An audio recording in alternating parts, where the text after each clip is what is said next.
Thanks. Yeah, Dan? Yeah, go ahead. First of two talks on Mapio Cymru, and any Welsh speakers here, if you liked it. So this is Welsh-based map, and I'll hand over to Dan. Crack on. Cheers. Diolch, Kevin.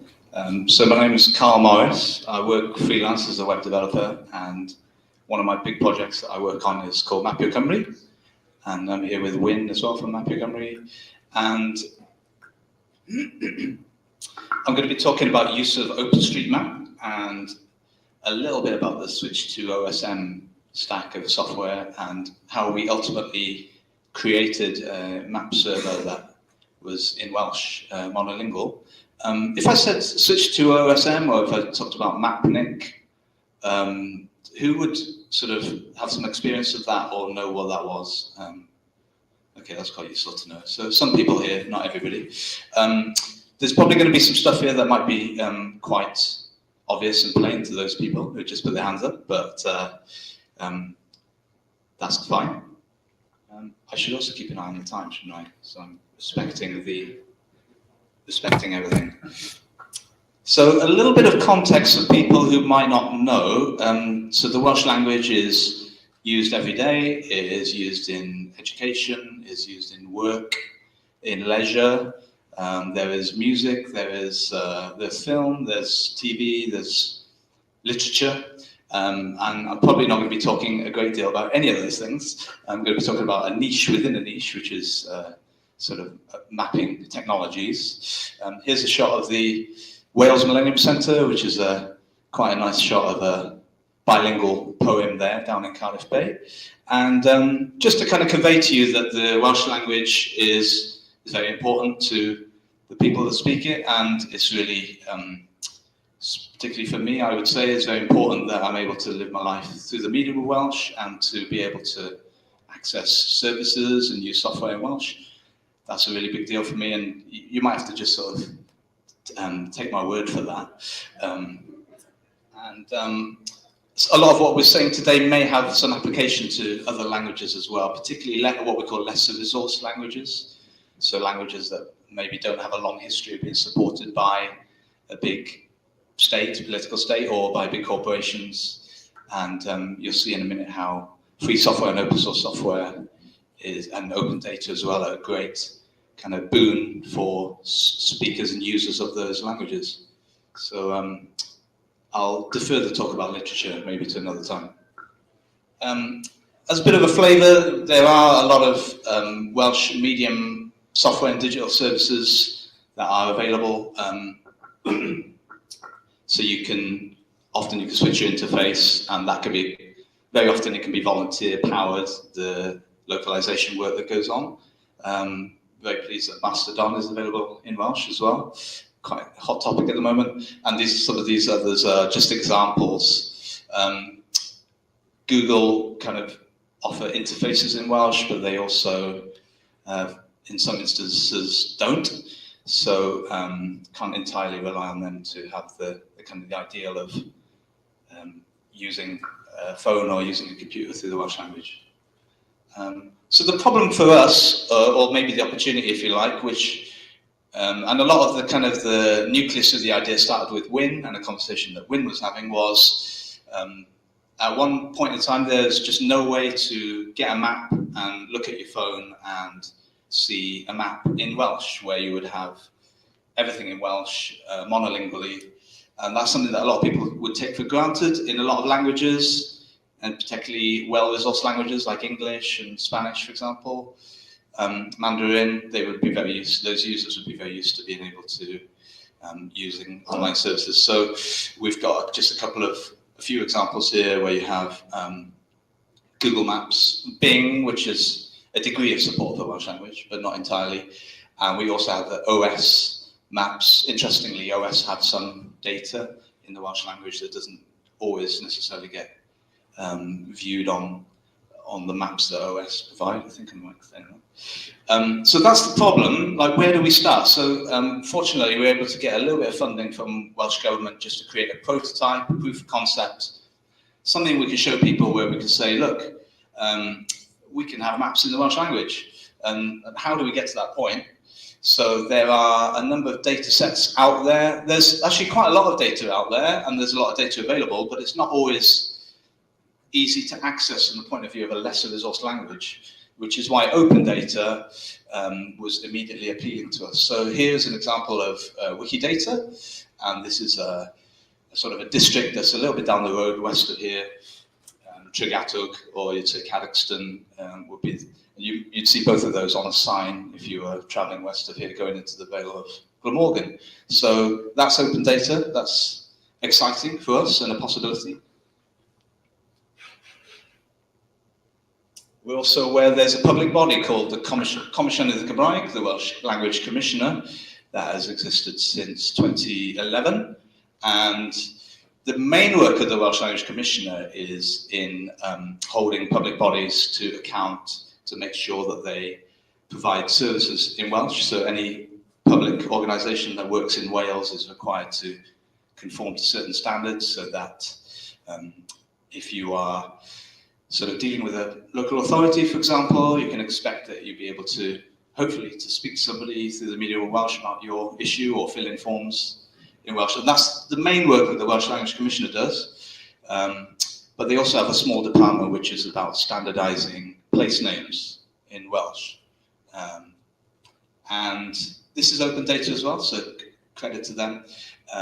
Very often we talk about things like the Welsh Language Commission, and people assume that they're doing they're these sort of people smoking pipes in a committee room and like coming up with names for things and coming up with translations and things. That's not what they do at all. What they do is to standardize. So they look at past and present use, and they would then publish the standardized list, which gets used on road signs, it gets used by public bodies and so forth. And you can just download this data and use it. So that was quite an interesting resource. So you might be able to guess what the next resource is. So it's OpenStreetMap.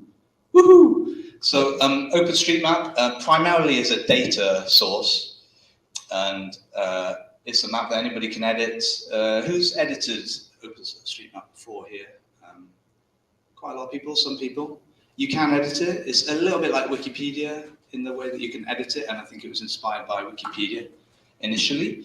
Who has just visited OpenStreetMap? So maybe, hopefully, a lot of people here, you may not realize that you have visited it before in some cases, where there's been different providers have used OpenStreetMap. So I did say that some of this is going to be entry level for the people who are really hot on their kind of open source mapping. So the Welsh term of the day is meddalwedd rhydd, which is our term for free software, and maybe interestingly for the linguists, it's unambiguously refers to freedom. So we've got a different word for free as in a free drink, or free of charge. So meddalwedd rhydd. There's something very exciting about that for somebody like me who wants to see things being made available in Welsh.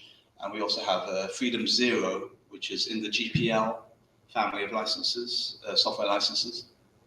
There's Freedom Zero, and a lot of these people start counting at zero. And yeah, you might know of that. That might be quite foundational for some people here. You may even have it tattooed on you. So Freedom Zero is just the freedom to run a program for any purpose. It's quite an important freedom in that free software world. And the idea of running something for any purpose is really exciting for Welsh language technologists. So, because the purpose they'll substitute in their head for, oh, we can do things in Welsh. And we can do things through the medium Welsh, so we can do other purposes through that. And whenever I see that, I think, what can we do in Welsh next? So and that's important, for my bringing up my son and for a lot of my friends and people that I work with. It's an everyday thing for some of us. So there's this great resource called Switch to OSM, which is the recommended software that you need to install on a server in order to create a map server and generate tiles. Very often when you go to one of these online maps where you can scroll around, ultimately it's PNG files. Not always obvious, but it's PNG files that you're seeing as tiles. And then you have a server that's converting data into those tiles ultimately. So here's what we built. So we followed Switch to OSM instructions, and had installed the software that was recommended, and it's all free and open source software, so it's just a brilliant resource.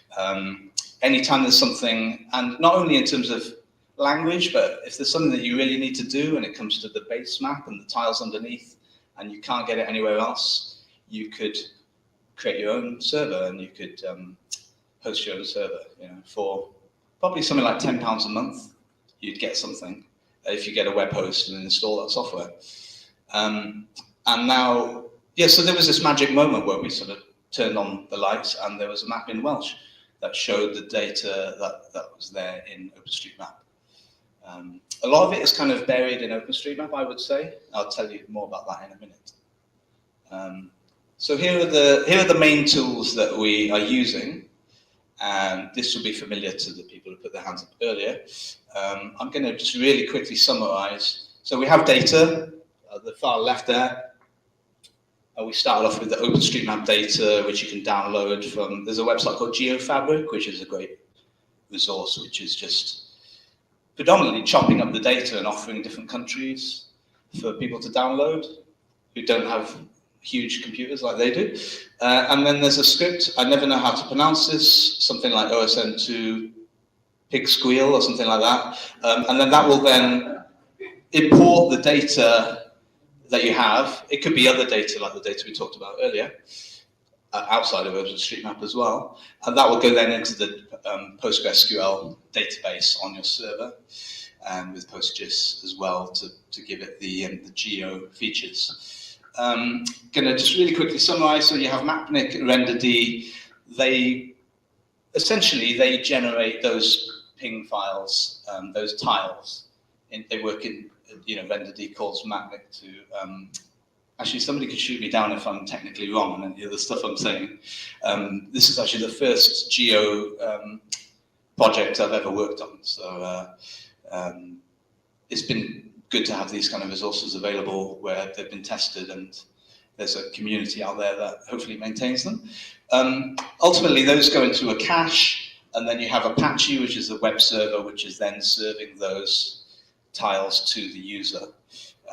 Then beyond that, you may have something like Leaflet.js, which is a JavaScript library in your website running in someone's browser and putting the tiles together. So you might say, if you're kind of thinking ahead of me a little bit, oh, you could render the whole map and just store the ping files, and that's great and all done. In terms of the size and the time constraints, it's quite a big job to render the whole thing, as particularly down to the closer zoom levels. That's a lot of files. Maybe there's people here who've done it with their big access to big machines. But what we normally do is we would pre-render the most popular areas, and then we would render on the fly for people to, if they go to somewhere that's less popular in terms of visits, they would then get the tiles rendered on the fly. I'm hoping this is making sense. I hope you're not too weighed down by the sandwiches that we just had. So the primary area that we've been focusing on as Mapio Cymru is it's about the data, it's about encouraging people to improve the data, and running workshops to encourage people to add in place names. We're pretty well covered. There's 6 cities in Wales. They're all done. All the towns are done, I think. And then you go down to suburbs, most of those are done, and we have Welsh language names for those. But then you get down to the level of farms and fields and all these other geographic features. And very often they might have a name in Welsh that is in use. So it's about encouraging people to put that data to OpenStreetMap. And then in terms of so I've installed all of this software on the server, but what really got my keyboard hot was this first bit here, which was working on which bits of the data are relevant to this problem, which can we use, and which we're not going to use. So I'll give you a kind of an overview of that. So here's a district of Cardiff, quite a big one, called Ely, just down the road. And you can see there that on the left-hand side, there are different tags that are applied to this district.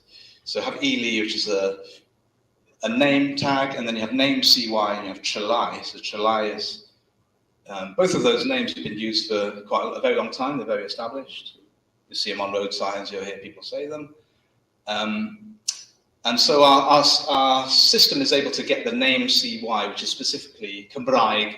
Cymraeg is the Welsh term for the Welsh language. We can take that Trelai and we can show that on the map. Brilliant.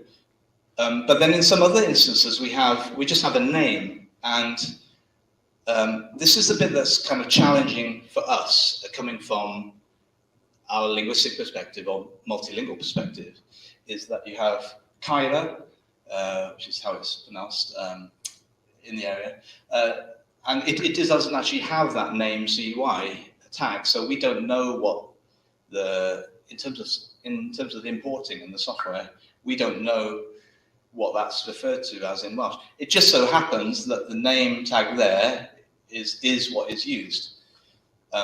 So there's a bit of a challenge here. Do we import that and or not? We don't know. And there are some other instances where name might be the name that's most commonly used in English. So that's a bit of a head scratcher. And I suppose from our perspective, the name tag is the one that is slightly superfluous to what we're trying to do, because we want to know for sure 100% that the name is in Welsh. So because we're creating a proof of concept, and I thought, well, let's just have as much stuff in Welsh as we can to show people and to be able to then move on to other challenges and problems and opportunities. There is an order of precedence that we use for importing the place name. And so if the name CY is there in OSM, we'll definitely import that and display that ultimately. This is 1111 there. You just have to go with it. And then if it's not available as a name CY, we'll look to Wikidata and get the name from there. And then here's the kind of the juicy bit is we've got some criteria there which we apply to name. There's probably lots of methods you could use. You might even be able to use AI, but we've just picked a quick method just to get as many names as we can that are valid to display on the map. So, and then it doesn't even import a name then if it can't find something that looks like it might be in Welsh. And that is a definite case for an editing job on OSM.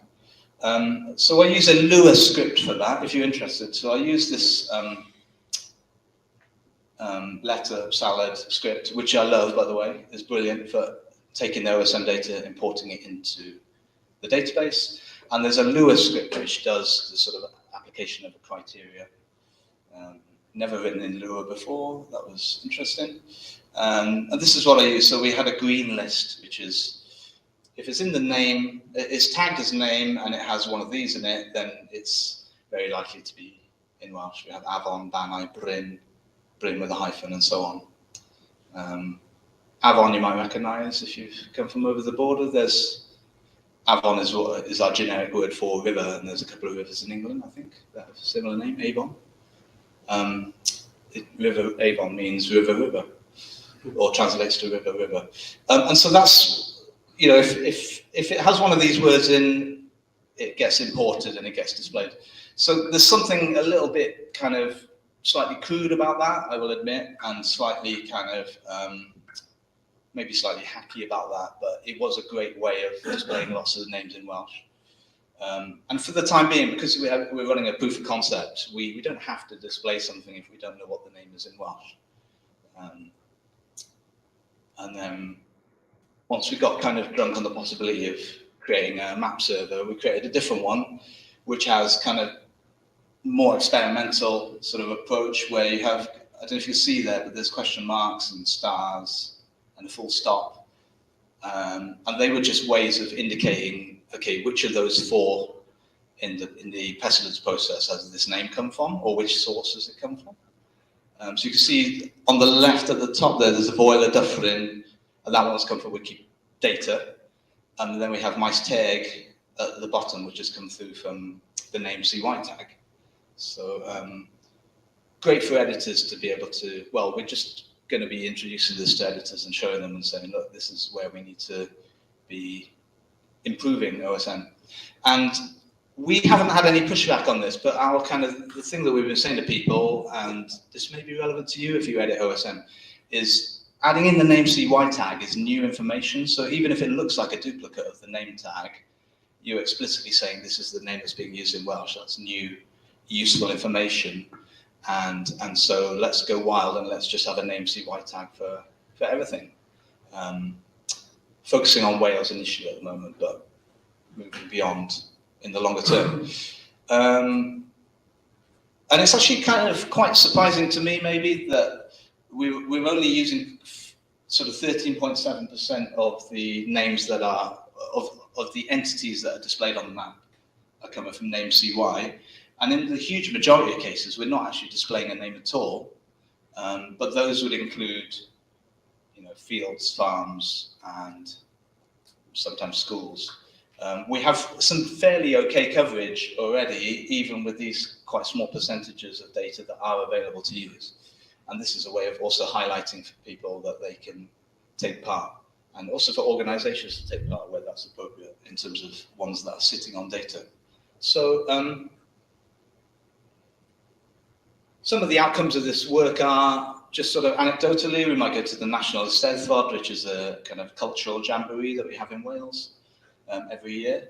And we've shown people our map, and they've seen their hometown shown in a Welsh language map for the first time, or where they're from, or where their grandmother's from.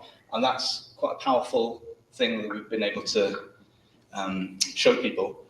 And we've also then, Sam Franklin is going to talk a lot more about how we've had a productive working relationship with CGI and with Welsh Government to add a Mapio Cymru choice to Data Map Wales. We're also working closely with Trafnidiaeth Cymru, Transport for Wales, on their mapping as well. So, and we can credit the free software and open source and open data for all of those affordances which have allowed us to kind of take advantage really of those resources and develop mapping in the Welsh language and mapping more generally. So thank you to all of those people. So really, the problem that a lot of people recognize is, the lack of base maps. So, things that would be taken for granted in a major, in a language with more resources would be, you can use a sat nav and you can use all these sort of applications to go hiking or cycling. It's the lack of maps, which was the problem that we were trying to solve. But then ultimately it's all about the data. So unless you have the data, unless you have the geodata, but also place names, that is authoritative, and it can also be used, so it's licensed in a way that you can use it. That's what's holding us back, if you like, from being able to go into the next generation of mapping applications in the Welsh language. So there's lots of data, but we are focused on how do we sort of get rid of the friction that is there, and how can we encourage people to, in some cases, volunteer to input the stuff that they know onto the map. Yeah, and then another great sort of thing here is about that freedom zero of being able to run a program for any purpose, and that is our big part of our purpose, is doing things through the medium of Welsh. We do talk a lot with people who, are in a fairly comparable situation, like Basque speakers, for example. There's quite a lot of linkages there in the technology scenes, back and forth, where we discuss different practices, and really free and open source software is a huge theme, because I've been to Google, I met Google in London, and we just ended up talking past each other. A lot of the Google stuff is proprietary, and that carries a lot of restrictions with it, which mean that we can't really use Google. Talking to Transport for Wales, they're not really going to be able to use Google because it doesn't have the features that they need in terms of the multilingual aspect. So maybe not for everybody here, but if this is the message we've been given, is add data to OSM and also to Wikidata where you can, and then open licensing is just so important, because then people can just go off and can just do things without having to pay a license fee or ask for permission. And then you can access our map at OpenStreetMap.Cymru. You can have a little go there. It is sort of halfway between a prototype and a service. We don't actually store any of the data. We don't kind of take responsibility for the data. It's always pulled in from core OSM and then sort of reflected through our service. So we haven't forked the data, if that makes any sense. Amazingly, we've got some time for questions, and thank you all for listening. I'm really happy to be here and happy to talk about our project, Mapio Cymru. And I believe we might be able to take some questions about the work that we've done.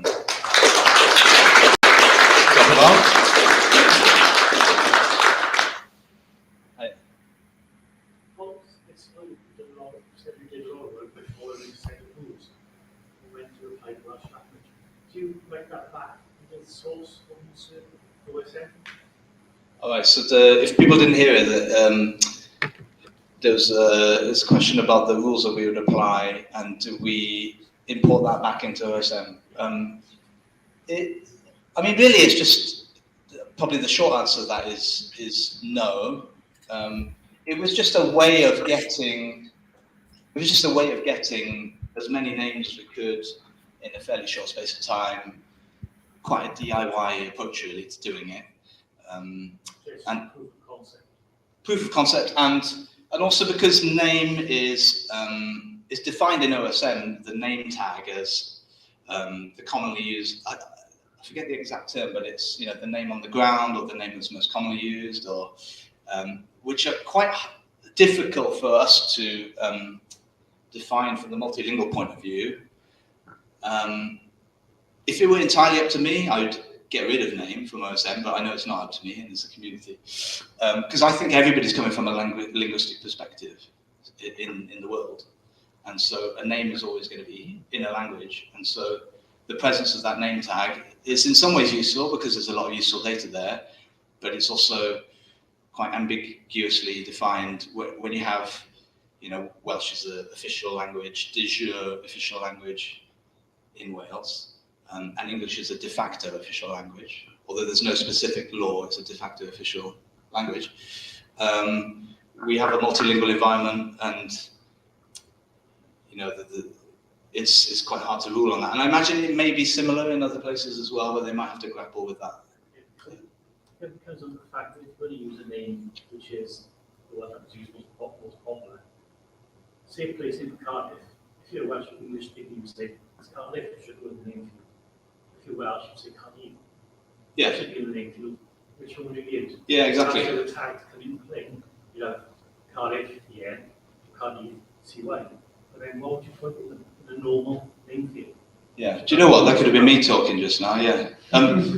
Exactly. I think it's a matter of linguistic perspective, and it's. I'm just staggered by the amount of work that's gone into OpenStreetMap. So we not only have all of the data that's there, but we have all of the software that's in part maintained and in part adopted and recommended by OpenStreetMap through switch to OSM. I don't want to diss that, but the name is just quite hard to work with from the multilingual perspective. That's all. One last thing, sorry, Morgan. Yeah. Are you going down the street name level? Yeah, we're going down to whatever level there is a name for something that would be on a map. So, yeah, definitely street level. And, you can walk out of here, you see Wharton Street or Hill Cowell just down the road, where you have different names that are not necessarily predictably translations from each other, or, it's just because of the kind of the historical patchwork of people that have been there and have named streets and so on, and different authorities that have been and gone as well. So, was that the question, or were you teeing up? Teeing up for another. Oh, right, okay. Because some streets don't have a lingual anyway, so they shouldn't be translated. That's right, yeah.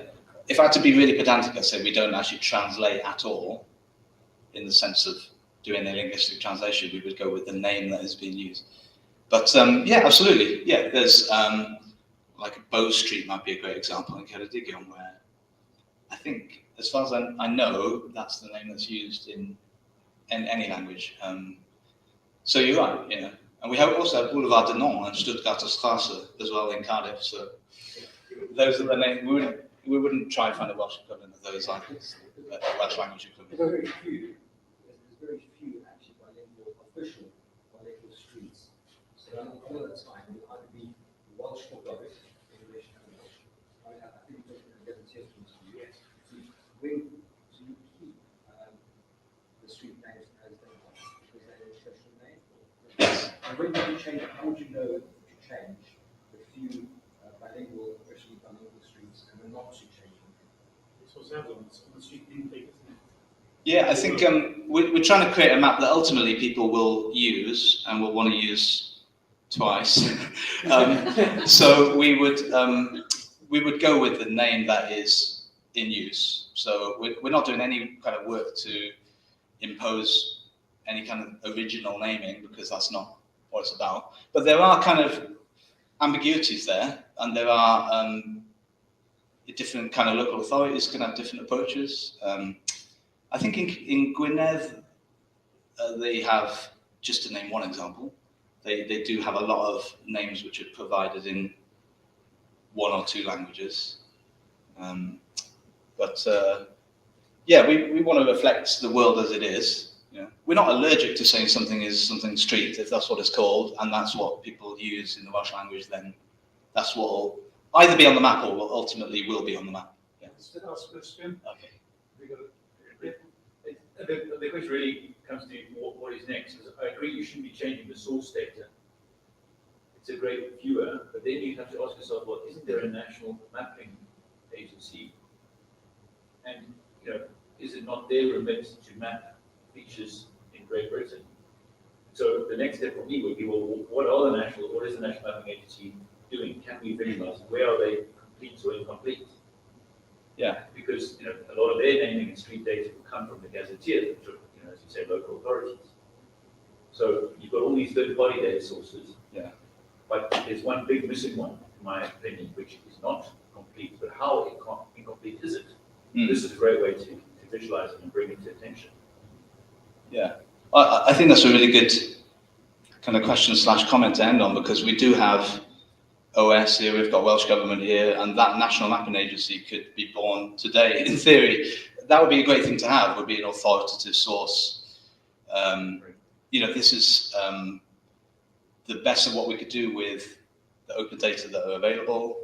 And if there's somebody here who could sort of advance that cause, that would be good. I think that would be really useful. And maybe there'd be other people here that would find that really useful. So to have that authoritative source. But I don't think, that it's not necessarily going to replace Wikidata or OSM, because those projects are probably going to still have their own kind of mission, aren't they? But this comes down to what is authoritative, because OS developed a vernacular names product, which is for emergency services, where it's what do people actually call it? Oh, the red roundabout, the pig bridge, or whatever it's called. That's cool. Yeah. So that's completely separate local naming conventions. But as far as an authoritative name, there should be one that you're going to put on a street name. I think in each language, if it's the same name in two languages, fine.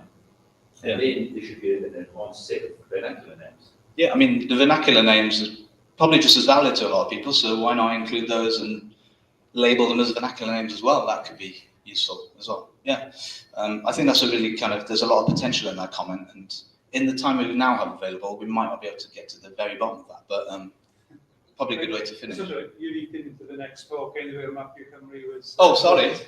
Sam. Sorry, no problem. I think from our point of view, what Mapio Cymru is doing on Data Map Wales is incredibly popular since we put it on, and it's filling that gap, isn't it? That's what it's doing, and people love it. I can tell you that from the stats hitting our platform for and particularly with ministers in Welsh Government who are pushing forward Welsh language massively, and this helps. So, if I get 1,000 people hitting Map Wales every week, there are 1,000 potential contributors to Mapio Cymru. So we're working together and improving the map as well, which is great. Really good. Great. Stuff. So, thank you. Thank you very much. I can't believe we cut into Sam's time. It's just not great collaboration. time? If he could speak a sixth more quickly, it'd be fine.